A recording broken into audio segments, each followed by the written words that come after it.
अपने प्रेम भाई की जरा ये बात सुनो। अगर आपको भी जिम में हेडफोन्स लगाकर वर्कआउट करने की आदत है तो इसे ध्यान से देखना। ये सब इन्फ्लुएंसर्स को एकदम हेडफोन से क्या दिक्कत हो गई है? कोई मुझे नहीं पता कि कौन से दूसरे इन्फ्लुएंसर्स को दिक्कत है म्यूजिक सुनने से, लेकिन 1 साल पहले ही मैंने ये डिसाइड कर लिया था कि भाई अब गाने सुनने की जरूरत नहीं है जिम में, क्योंकि गाने सुनने के लिए मैं पहले अच्छी खासी प्रिपरेशन करता था, फॉन्क और हार्ड स्टाइल को कलेक्ट करता था।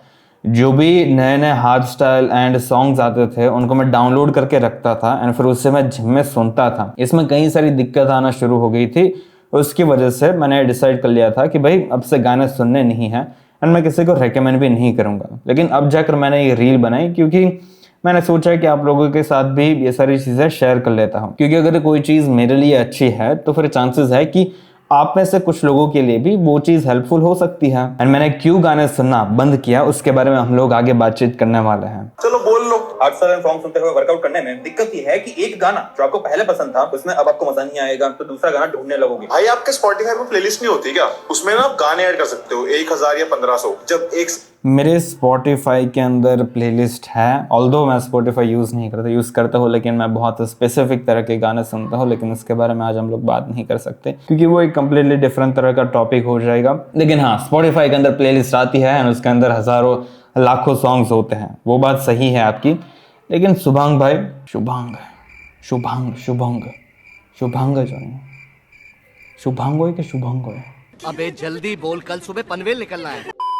लेकिन देखिए, इवन दो मेरे स्पॉटिफाई के अंदर हजारों गाने थे, लेकिन फिर भी मुझे सेटिस्फेक्शन सिर्फ कुछ ही गानों से मिल रहा था। सभी गाने मुझे पसंद नहीं आ रहे थे। एंड जब मैं अपना एक टॉप सेट परफॉर्म कर रहा होता हूँ तो फिर मैं हमेशा इस तरह से प्रिपेयर होके जाता था कि भाई ये इस तरह का सॉन्ग मुझे सुनना है जब मैं वो अपने टॉप सेट लगाऊं तब, ताकि वर्कआउट करने में ज्यादा मजा आए। एंड वो चीज मुझे थोड़ी ज्यादा टाइम कंज्यूमिंग लगी थी, क्योंकि इस तरह से अपने आप को हाइप करना सिर्फ एक सेट लगाने के लिए वो मेरे लिए प्रॉपर नहीं था। क्योंकि मैंने ये चीज नोटिस की थी कि जब भी मैं इस तरह से गाने सुनता हूँ एंड अपने आप को कुछ ज्यादा ही हाइप करता हूँ तो फिर उसके बाद जो डोपामिन का क्रैश होता है वो बहुत बेकार का होता था।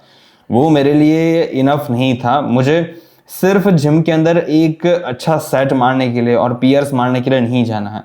जिम मेरे लिए एक लाइफस्टाइल है एंड मैं उसको एज अ लाइफस्टाइल लेता हूँ। जिम के अंदर हमें गाने सुनने चाहिए या नहीं सुनने चाहिए ये एक बहुत छोटी चीज़ हो गई, लेकिन अगर आपको जानना है कि बॉडी किस तरह से बनानी चाहिए, डाइट कैसा होना चाहिए, वर्कआउट कैसा होना चाहिए एंड और भी हजार तरह की इंपॉर्टेंट चीज़ों के बारे में अगर आपको जानना है तो फिर मैंने उसके ऊपर एक बहुत अच्छा कोर्स डेवलप किया है। उसका नाम है द एस्थेटिक फिजिक ब्लूप्रिंट। अगर आप उसे चेकआउट करोगे तो फिर आपको बॉडी बिल्डिंग की बहुत सारी इंफॉर्मेशन मिल जाएगी। अगर आपने उसे अभी तक चेकआउट नहीं किया है तो फिर उसके लिंक आपको डिस्क्रिप्शन में मिल जाएगी। इसलिए the aesthetic physique blueprint course को आज ही चेकआउट कर लेना। जब भी मैं इस तरह से एक बहुत अच्छा गाना सुनता हूँ, अच्छे से अपने आप को हाइप करता हूँ, तो फिर उसके कॉन्सिक्वेंसेस में जो डोपामिन लेवल्स होते हैं वो क्रैश होते हैं, जिसकी वजह से जो भी बाकी की बेसिक चीज़ होती है जो मैं पूरे दिन में करनी होती है उसमें मुझे इतना मज़ा नहीं आ रहा था। फॉर एग्जाम्पल वॉक करना हो गया, बुक रीडिंग हो गया, ऑडियो बुक सुनना हो गया, ऐसी सारी चीज़ों में मेरा मन नहीं लगता था क्योंकि मैं कुछ ज्यादा ही हाइप करता था अपने आप को। अब अगर आपने एंड्रयू ह्यूबरमैन के थोड़े से भी पॉडकास्ट देखे हैं तो फिर आपने एक बेसिक चीज के बारे में सुना होगा कि जब भी हम लोग को एक बहुत अच्छी चीज को करते हैं जिसके अंदर हमारा एंजॉयमेंट लेवल कुछ ज्यादा ही आसमान छू जाता है तो फिर उसके बाद जो एंजॉयमेंट्स के लेवल होते हैं, डोपामिन्स के लेवल होते हैं, वो क्रैश होते हैं बिकॉज एक बहुत बड़ा स्पाइक आया था। अब उस स्पाइक की वजह से जो क्रैश आता है उसकी वजह से हमारा दिन खराब होता है। एंड इसीलिए ही ऐसा रेकमेंड किया जाता है कि मॉर्निंग में इंस्टाग्राम और यूट्यूब पर ज्यादा चीजें कंज्यूम नहीं करनी चाहिए, क्योंकि जब भी आप कॉन्स्टेंटली स्क्रोल करते हो, अलग अलग तरह की इमेजेस देखते हो, तो फिर दिमाग के अंदर डोपामिन स्पाइक होता है। क्यों?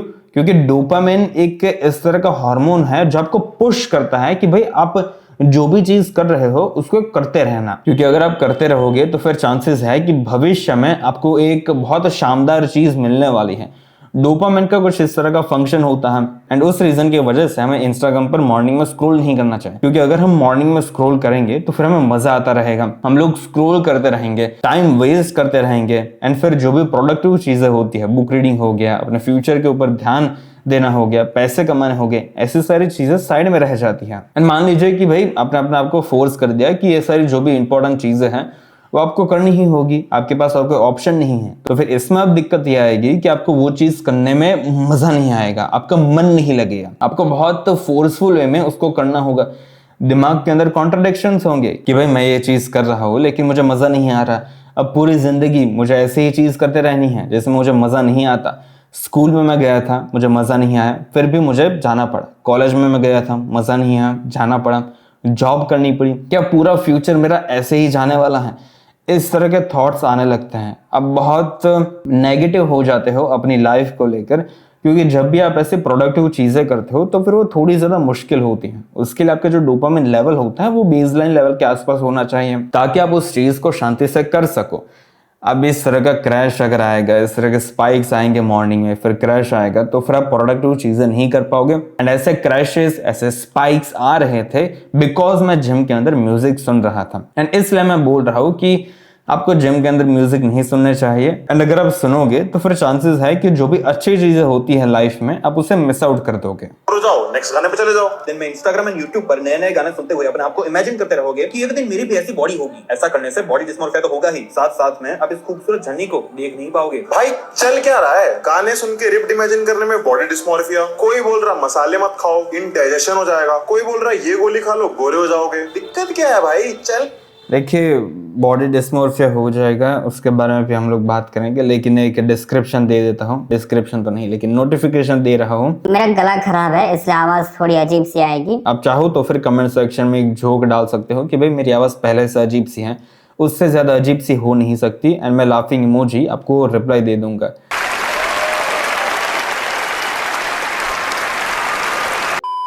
आपको बॉडी डिस्मोर्फिया इसलिए हो जाएगा गाने सुनने की वजह से, बिकॉज आप अपने आप को इमेजिन करने वाले हो गाने सुनते हुए।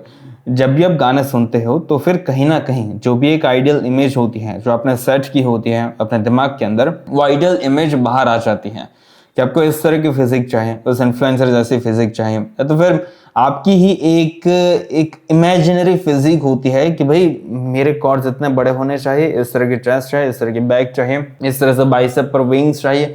इस तरह का जो आइडियल होता है वो आइडियल आपके दिमाग में आ जाता है। उस आइडियल की वजह से आपके दिन में जब आप नॉर्मली अपनी फिजिक को देखोगे तो फिर आपको लगेगा कि भाई अभी तक आपने कुछ खास प्रोग्रेस नहीं की है, क्योंकि आपका जो गोल है वो कुछ ज्यादा ही दूर है। अब वो जो एक जर्नी का पार्ट होता है जिसके अंदर हमें प्रेजेंट रहना होता है, देखना होता है कि भाई आज मॉर्निंग में मैंने फास्टेड कार्डियो किया कि नहीं, ब्रेकफास्ट में जो चीज सही थी क्या उसको ही मैंने ली है या नहीं, या बाहर का कुछ खाया है, लंच में प्रॉपर मील ली थी या नहीं, प्रोटीन टेक कंप्लीट कर रहा हूँ या नहीं कर रहा। ये सारी चीजें तब हम लोग अच्छे से एंड दिल से कर पाते हैं जब हम लोग प्रेजेंट में जीते हैं।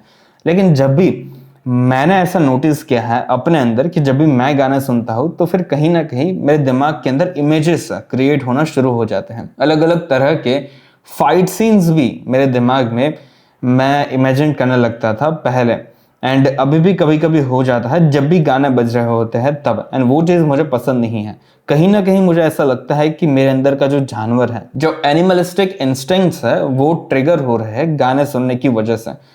मैं ऐसा एक्सपेक्ट नहीं कर रहा कि आप समझोगे, शायद ऐसा आपके साथ भी होता होगा, लेकिन मेरे साथ पहले ऐसा बहुत होता था कि जब भी मैं कोई बहुत खतरनाक गाना सुनता था जिसके अंदर मार धाड़ वाली चीज़ें होती थी, जैसे कि एनिमल के जो भी सॉन्ग्स हैं, उन सारे सॉन्ग्स को सुनते हुए कहीं ना कहीं मेरे दिमाग में फाइट सीन्स आने लगते थे, जिसकी वजह से रियल लाइफ में जो भी इंसान होते थे मेरे आजू बाजू, उनके साथ भी मुझे बात करने में कोई इंटरेस्ट नहीं आता था। उनके साथ मैं बात कर लेता था, लेकिन अगर आप उनको पूछोगे, एक साल पहले मेरे कुछ फ्रेंड्स को पूछोगे, फैमिली मेम्बर्स को पूछोगे, तो फिर चांसेस है कि वो लोग आपको ऐसा ही बोलेंगे कि प्रेम पहले बहुत ईगोइस्टिक था, क्योंकि मैं असल में था। एंड उसके अंदर गानों ने भी अपना कंट्रीब्यूशन दिया है, कई सारी और भी चीज़ें थी। एंड मैं भी इतना अच्छा इंसान पहले नहीं था, अभी भी नहीं हूँ, अभी मेरे में कुछ प्रॉब्लम्स होगी, लेकिन गाने सुनने की वजह से कई सारी प्रॉब्लम्स आ रही थी मेरी लाइफ में। एंड इसलिए मैं ऐसा बोल रहा हूँ कि अगर आपको इस जर्नी को एंजॉय करना है बॉडी बिल्डिंग की, तो फिर आपको गाने नहीं सुनने चाहिए। फिटनेस इंडस्ट्री में लाइफ में जब मुसीबत आती है तो बैकग्राउंड में स्काईफॉल नहीं बजने वाला। वैसे ही जब वर्कआउट करने का मन ना करे तो म्यूजिक पर निर्भर रहने की जरूरत नहीं है। अपने आप को ऐसा तैयार करो कि जो चीज जरूरी हो वो आपको करनी ही है। कहाँ से शुरू हुए थे, कहाँ आ गए देखते देखते?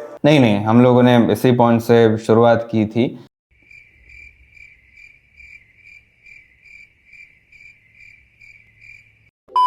कि गाने नहीं सुनने चाहिए बिकॉज वो डेली लाइफ में, रियल लाइफ में कुछ खास काम नहीं आते, एंड आपको एक इमेजिनरी वर्ल्ड में डाल देते हैं, जिसकी वजह से चांसेस इंक्रीज हो जाता है कि आपकी रियल लाइफ में आप डिप्रेस रहोगे, क्योंकि अब एक तरह का सेपरेशन आ चुका है आपकी एक्सपेक्टेड लाइफ के अंदर एंड आपकी रियल लाइफ में, एंड इन दोनों के बीच में एक तरह की दरार आ सकती है गाने सुनने की वजह से। मुझे नहीं पता कि आप लोगों ने कभी नोटिस किया है या नहीं, लेकिन जब भी कोई इंसान लाना डेल रे के सॉन्ग सुनता है तो फिर कहीं ना कहीं उसके दिमाग में ऐसे इमेजेस आता है कि उसकी रिलेशनशिप कुछ इस तरह की होगी, वो किस तरह का पर्सन है, बाकी सारे लोग किस तरह से उसे देखते हैं।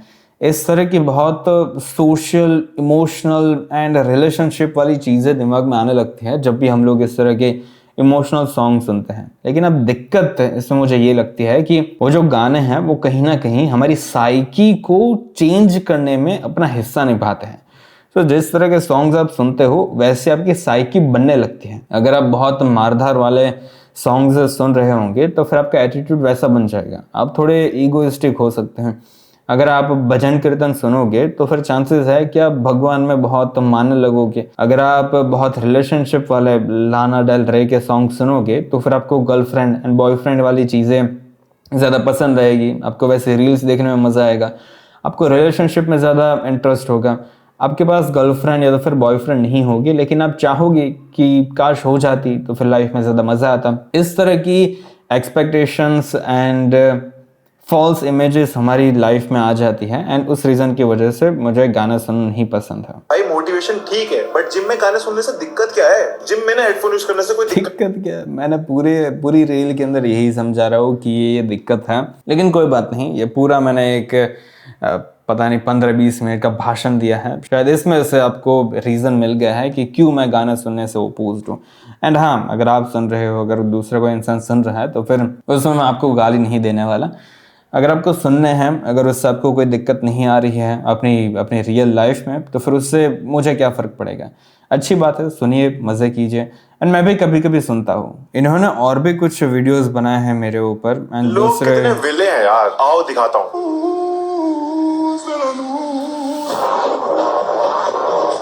एवरेज जिद्दी माइंडसेट है या नहीं ये तो नहीं पता, बट बिलो एवरेज फिजिक जरूर है। अब देखिए, शशांक भाई को मैं पर्सनली जानता हूँ, वो थोड़े मोटिवेटेड इंसान है, वो बोलते ज़्यादा हैं, अच्छा बोलते हैं। ऐसा नहीं बोल रहा हूँ कि उनकी चपड़ चालू रहती है, बोलते हैं, सुनने में मज़ा आता है, उनके आजू बाजू रहने में भी मज़ा आता है। एंड अगर वो मोटिवेट करने की कोशिश कर रहे हैं एक रील के थ्रू, तो फिर उसमें इतनी नेगेटिविटी फैलाने की जरूरत नहीं है। ये शो ऑफ पगलू कभी नहीं सुधर सकता। तो 1 से ऊपर बुखार है, ये लो स्क्रीनशॉट। बुखार में अक्सर लोग सबसे पहले दवाई लेते हैं, बट भाई ने थर्मामीटर की पिक्चर ली। डॉक्टर के पास आ चुके हैं मेरे भाई।